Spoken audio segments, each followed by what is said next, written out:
Oke, sebelumnya selamat pagi, selamat siang, selamat sore semuanya. Pada kesempatan kali ini aku bakalan memberikan tutorial terakhir dari geokimia untuk review materi untuk kegiatan UAS besok. Nah, UAS besok seperti yang dikerjakan ketika UTS kemarin, jadi besok kalian bakalan membuat esai lagi dari studi kasus yang telah diberikan. Nah, ini adalah aspek penilaian yang akan digunakan. Ini poin-poinnya sudah didapatkan dari Mbak Ardita, jadi sudah tervalidasi.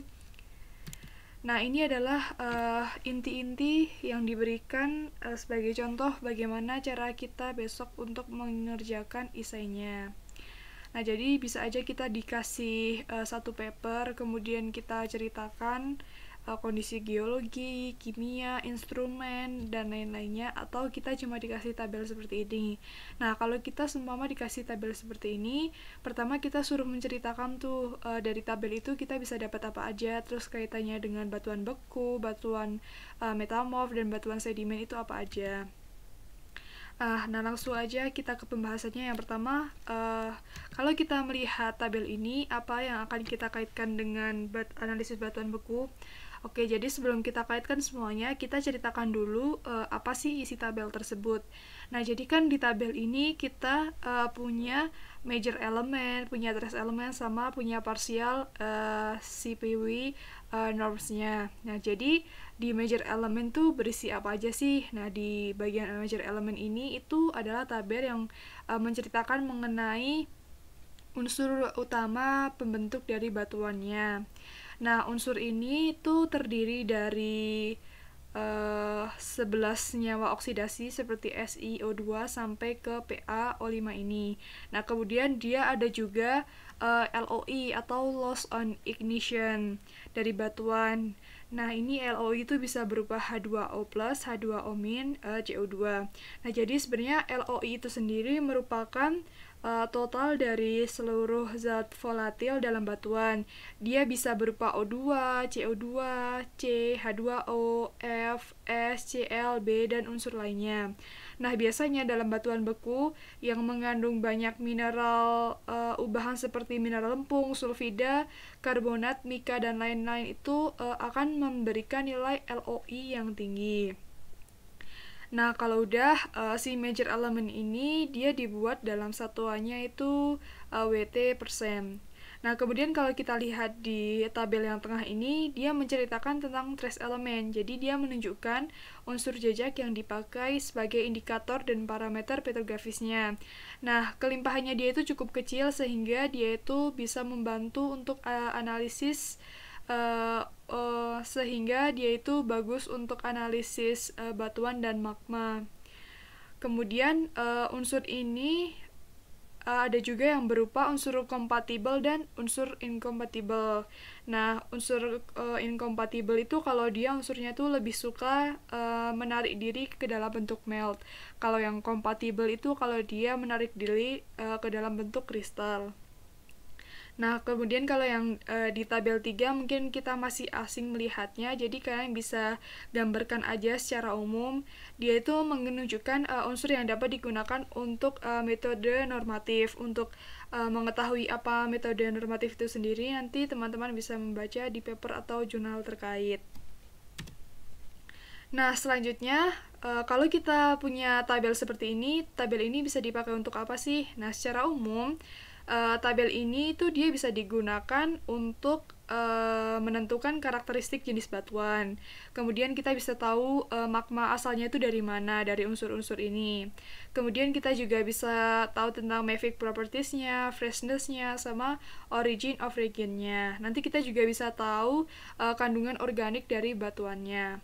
Nah, tapi kalau kita mau uraikan lagi nih lebih khusus di unsur ini bisa digunakan untuk apa sih? Nah, kita bisa gunakan unsur SiO2 ini untuk menentukan nama batuan. Nah, nanti SiO2 ini dia akan diplot ke dalam diagram dengan bantuan Na2O dan K2O untuk menentukan nama jenis nama batuan bekunya.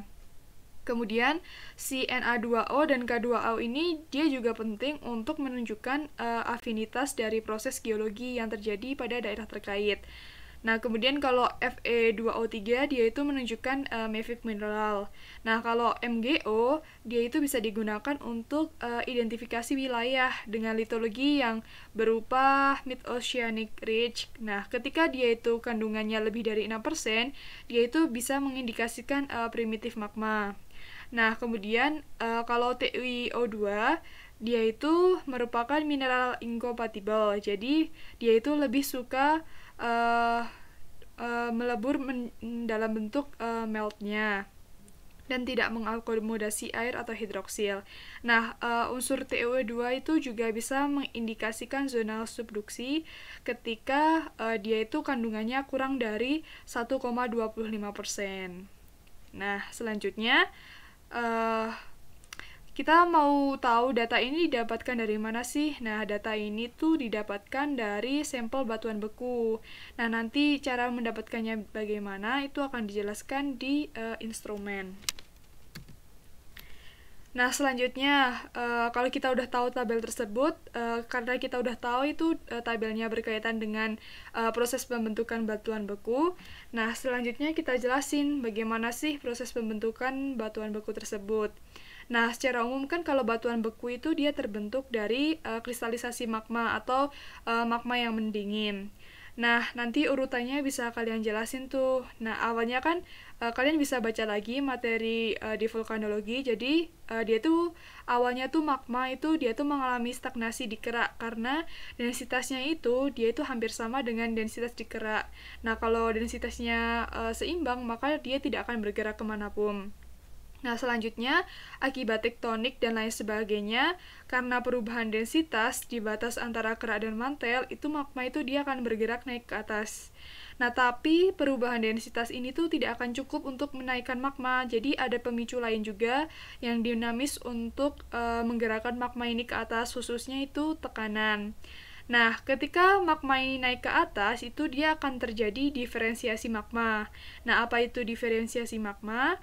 Diferensiasi magma itu merupakan pembentukan komposisi yang berbeda antara satu atau lebih fase atas respon perubahan tekanan, suhu, dan komposisi. Nah, diferensiasi ini nantinya akan menyebabkan pemisahan antara porsi yang memiliki komposisi kimia yang berbeda-beda. Nah, si diferensiasi ini juga dia itu akan mendorong unsur yang memiliki massa jenis besar itu akan terkristalisasi terlebih dahulu. Seperti Fe nanti dia akan mengkristalkan olivin terlebih dahulu. Nah, nanti baru diikuti oleh kristal yang memiliki densitas yang kecil atau biasanya itu dari elemen yang felsic. Nah, bagaimana proses kristalisasinya itu dapat kita lihat di deret bowen ini. Nah, jadi kalau kita melihat deret bowen, kita juga bisa kaitkan dengan efek dari kation substitusi di melt crystallization. Nah, jadi kalau kita lihat di deret bowen itu kan ada deret yang continue sama discontinue. Pada deret yang discontinue itu bisa terjadi pertukaran antara ion Mg2+ dan juga Fe2+. Nah, tapi kalau yang di deret continuous ini bisa terjadi pertukaran antara Ca dan juga Na. Nah, kemudian pada deret discontinue, substitusi ion itu dia tuh akan mempengaruhi termodinamika, begitu juga kesetimbangannya, sehingga dia itu akan memaksa kristal itu membentuk struktur yang baru. Nah, pada dari discontinue juga, dia itu berkaitan dengan proses polimerisasi silika, di mana polimerisasi silika sendiri itu kan dia nantinya akan mempengaruhi kesetimbangan termalnya, di mana dia itu bisa mempengaruhi sifat fisika dan kimia dari melt dengan mempengaruhi keasaman dan kekentalan meltnya. Nah, sedangkan pada deret yang continue, seperti yang tadi sudah dijelaskan, yaitu tidak memaksa perubahan struktur kristalnya. Nah, setelah kita tahu tuh major elemen dari data yang sudah diberikan, kita juga bisa menentukan nama dari batuan ini. Nah, kalau kita lihat kan di sini ada beberapa sampel yang dianalisis. Nah, kita coba aja gunakan salah satu sampelnya, seumpama sampel yang 93-1 ini. Nah, kan kalau kita lihat tuh sebenarnya sampel ini tuh dia tuh memiliki nilai yang hampir sama ya. Jadi, kalau kita analisis sampel 1 itu dia juga berlaku untuk sampel lain namanya. Seperti biasanya, ketika kita mendapatkan persentase dari WT ini, kita lakukan normalisasi dulu. Kita hilangkan dulu LOI-nya. Nah, tadi sudah yang dijelaskan bahwa LOI itu dia bisa berupa H2O dan juga CO2. Jadi, persentase dari H2O+, H2O-, dan CO2 itu kita jumlahkan dulu sebagai LOI-nya. Dan di sini didapatkan hasil sebesar 1,27. Nah, setelah itu, kita kurangkan antara total ini dengan LOI dan didapatkan hasil sebesar 98,21. Selanjutnya, kita lakukan normalisasi agar nanti hasilnya itu mencapai 100%. Untuk yang mineral anhidrosnya itu. Nah, jadi gimana cara melakukan normalisasinya? Seperti biasa, kita bagikan antara persentase WT dibagi total dikurangi LOI ini dikalikan 100% ini. Nah, hasilnya itu sebagai berikut. Nah, hasil ini ketika dijumlahkan dia hasilnya harus 100%. Nah, selanjutnya untuk melakukan penamaan itu kita gunakan komposisi yang SiO2, kemudian jumlah dari Na2O dan juga K2O. Nah, ini Na2O dan K2O pakai yang anhidrous kita jumlahkan, kemudian Si-nya kita juga gunakan yang anhidrous. Nah, selanjutnya kita bisa plot di tabel berikut. Nah, kan kita punya SiO2 sebesar 50,71 kira-kira di sini, kemudian K2O dan Na2O dan K2O-nya sebesar 2,18 kira-kira di sini.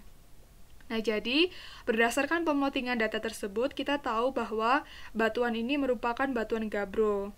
Nah, selanjutnya kalau kita punya tabel seperti ini, yang bisa kita lihat salah satunya yaitu freshness.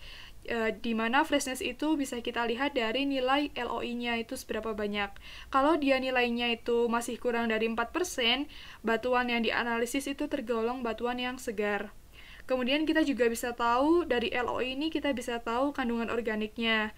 Karena dia LOI-nya itu hanya 1,27%, berarti kandungan organiknya itu juga sedikit. Dan hal ini make sense karena kalau batuan beku itu mesti kandungan organiknya sedikit kan.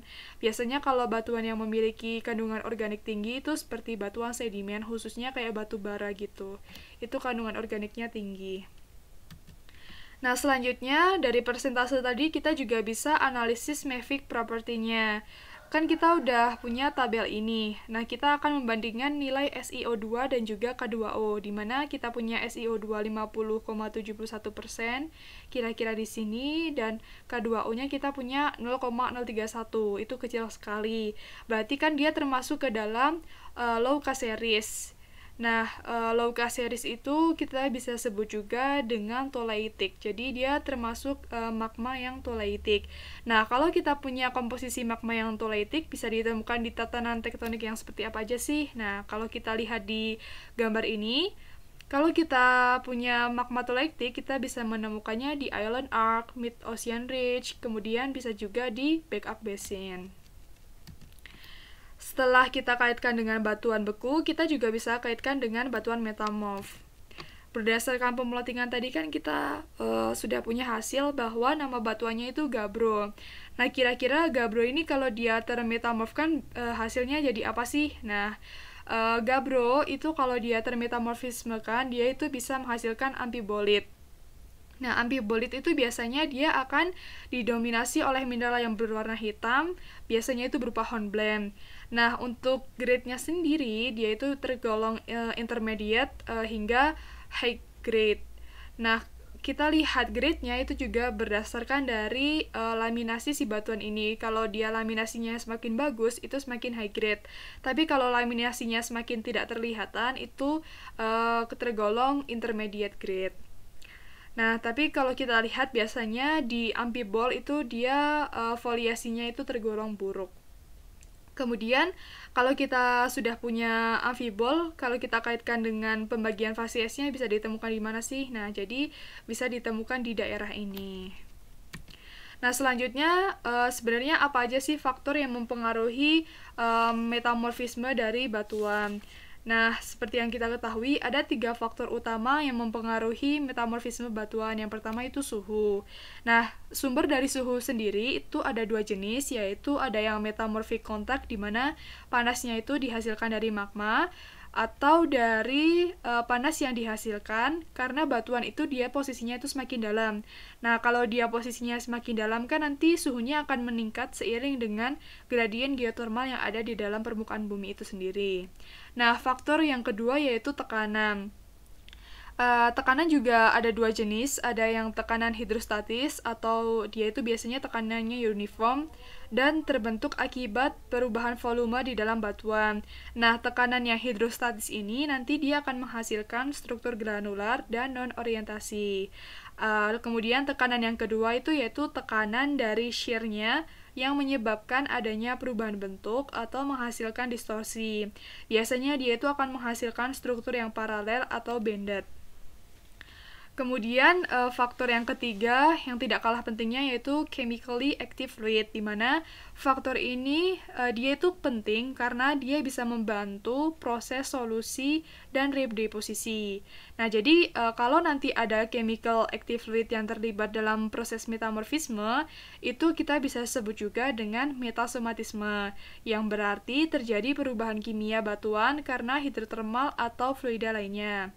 Nah, si chemical active fluid ini juga bisa berupa air yang nantinya dia dibantu dengan CO2, boric acid, kemudian halogenic acid, magmatic origin fluid, dan lain sebagainya. Nah, selanjutnya kita bisa kaitkan dengan batuan sedimen. Nah, kalau kita sebelumnya sudah kita pelajari dulu bahwa proses sedimentasi itu merupakan proses yang terjadi akibat batuan itu biasanya mengalami pelapukan, erosi, dan redeposisi karena dia itu tidak stabil. Baik itu karena tekanan dan suhu yang ada di atmosfer ataupun tekanan dan suhu ketika batuan itu terbentuk. Nah, kalau hasil dari proses sedimentasi itu baru kita sebut dengan batuan sedimen. Nah, batuan sedimen sendiri bisa tersusun oleh batuan beku, batuan metamorf, maupun batuan sedimen.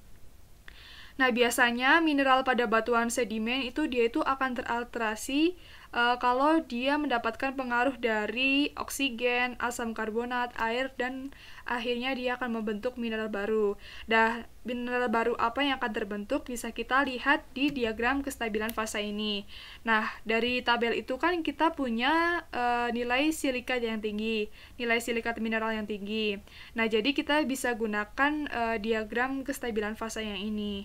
Jadi di sini tuh dia tuh menggambarkan kalau daerah yang di atas zona garis merah itu dia itu yang batuan beku, sedangkan yang di bawah zona merah itu dia produk dari sedimentasinya. Jadi kalau kita punya mineral K-feldspar, ketika dia mengalami pelapukan, erosi dan sebagainya, dia itu bisa menghasilkan mineral clay berupa kaolinit atau pyropilit. Nah, kalau kita punya muscovite, itu nantinya kalau dia lapuk, dia bisa menghasilkan gipsit atau sebagian juga dia bisa menghasilkan kaolinit. Nah, kalau kuarsa, dia itu kan dia lebih resisten terhadap lapukan. Jadi, ketika dia di batuan sedimen, kuarsa itu biasanya masih bisa ditemukan. Tapi nanti kuarsa itu dia juga bisa, kalau sudah melewati dari batasnya dia bisa lapuk membentuk mineral clay juga seperti kaolinit. Oke, nah selanjutnya bisa kita kaitkan juga dengan organic geochemistry. Jadi kan tadi di pembahasan batuan beku kita juga sudah menganalisis kandungan organiknya berdasarkan nilai LOI-nya.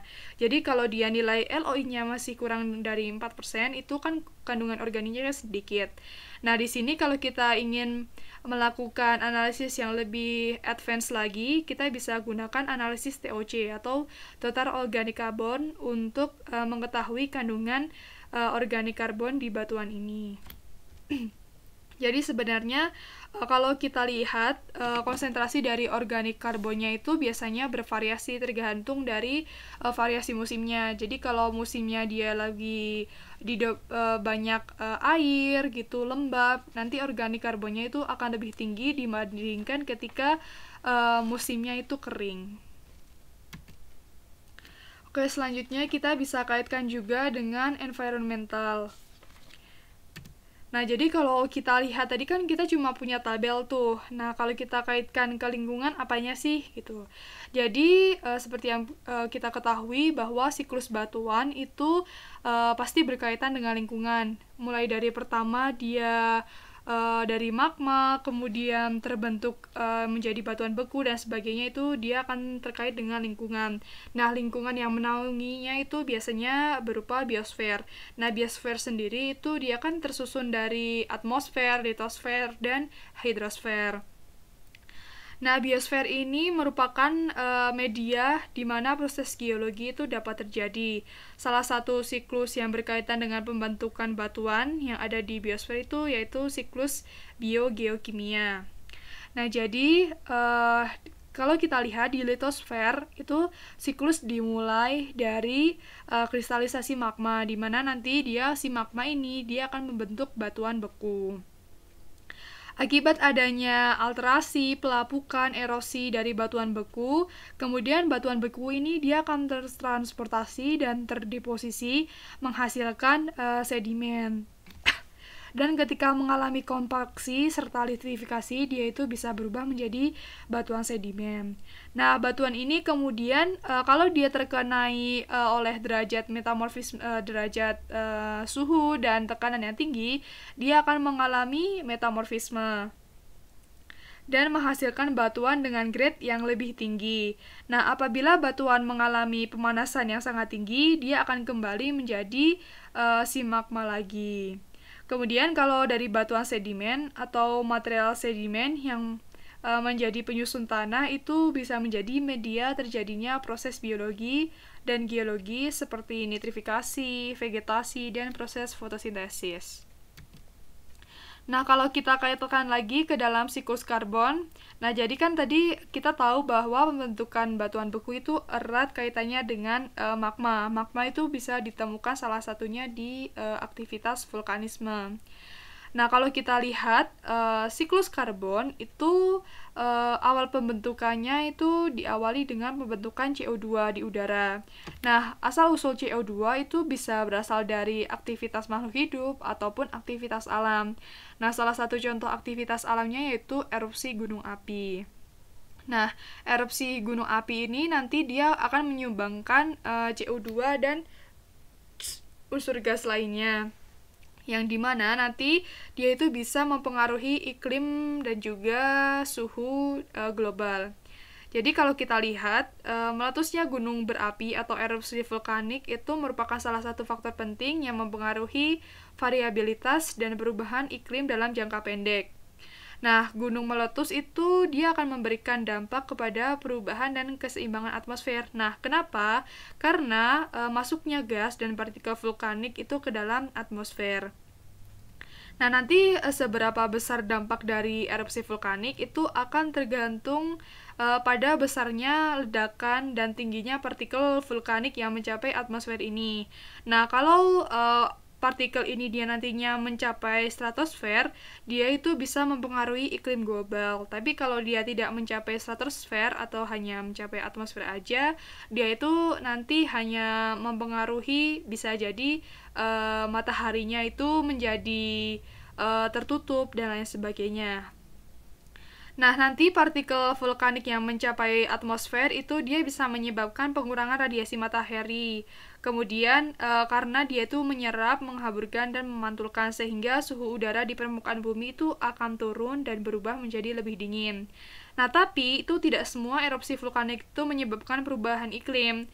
Kenapa? Karena berdasarkan penelitian yang telah dilakukan oleh peneliti sebelumnya, hanya erupsi vulkanik yang banyak mengandung sulfur oksida dan mempunyai daya ledakan kuat itu yang nantinya akan mempengaruhi stabilitas iklim global. Nah, nanti erupsinya itu dapat mengubah komposisi dan stabilitas atmosfer ketika material vulkanik itu tadi mencapai ke lapisan stratosfer. Nah, nanti kalau kalian ingin menambahkan lebih jelasnya lagi, kalian bisa baca di materi vulkanologi, pasti sudah jelaskan mengenai bagaimana si erupsi vulkanik itu dia bisa mempengaruhi iklim global. Oke, nah selanjutnya kita akan kaitkan dengan analisis instrumen. kalau kita sudah dapat data seperti ini, nah kita kan pengen tahu juga tuh sebenarnya data ini didapatkan dari mana sih. Nah, kalau kita kan sudah belajar tuh sebelumnya, sudah melakukan presentasi kelas bahwa ada beberapa instrumen yang dapat digunakan untuk analisis kimia dari batuan. Nah, berdasarkan tabel ini kita bisa gunakan salah satunya itu yaitu analisis XRF atau X-ray fluorescence. Nah, prinsipnya itu nanti dia akan komposisi unsurnya itu akan nanti komposisinya itu berdasarkan interaksi antara sinar X dengan materinya. Nah, nanti sampel yang digunakan itu bisa berbentuk serbuk atau bongkahan dengan berat minimal 5 gram. Nah, sebenarnya XRF sendiri itu dia nantinya kan memanfaatkan sinar X ya. Nah, jadi sumber radiasinya itu memiliki panjang gelombang sekitar 100 Armstrong hingga 0,1 Armstrong dan memiliki energi yang bebas. XRF sendiri itu ada dua jenis sebenarnya, ada yang energi dispersif XRF, ada juga yang wavelength dispersif XRF. Nah, ini nanti kalian bisa baca lagi pengertiannya. Nah, cara kerja singkatnya dari si XRF ini, nanti dia itu akan menembakkan radiasi foton ke elektromagnetik material yang diteliti ini. Nah, nanti dia ini akan menembakkan. Nah, radiasi elektromagnetik yang dipancarkan, nantinya dia akan bereaksi dengan elektron yang berada di kulit K dulu tuh, yang paling dalam ini. Nah, jadi kalau sinar datang, kemudian dia akan bereaksi dengan kulit K. Kemudian elektron yang berada di kulit K nanti akan memiliki energi kinetik yang cukup untuk melepaskan diri dari ikatan inti sehingga elektron itu akan terpental keluar. Nah, nanti kalau udah baru dia ke kulit L, ke kulit M dan seterusnya. Nah, nanti kalian juga bisa ditambahkan syarat sampel yang digunakan untuk analisis XRF itu seperti apa aja, kemudian sumber cahayanya itu berasal dari mana aja, kemudian bagian-bagian dari XRF itu apa aja. Nah, udah, jadi ini ada tips menulis yang diberikan dari Mbak Dita untuk pengerjaan soal UAS besok. Ini contohnya, nanti kalian bisa baca-baca lagi, aku bakalan share PPT-nya. Nah, ini contoh paragrafnya. Jadi yang dari poin-poin yang tadi udah aku berikan itu nanti kalian ubah lagi ke dalam bentuk paragraf yang bisa dipahami. Jangan lupa sertakan sitasi kemudian referensinya. Nah, ini ada tips menulisnya baik dari sitasi. Nah, jadi sekian materi tutorial pada sore hari ini. Semoga bermanfaat untuk kalian dan UAS-nya diberi kelancaran. Oh iya, buat teman-teman, aku mau minta maaf dulu sebelumnya karena selama proses tutorial ini pasti banyak kesalahan ataupun materi yang belum begitu aku kuasai, jadi kalian juga masih mengalami kesulitan. Semoga dari materi yang udah diberikan bermanfaat buat kalian. Oke, semuanya terima kasih. Wassalamualaikum warahmatullahi wabarakatuh. Selamat pagi, selamat siang, selamat sore semuanya.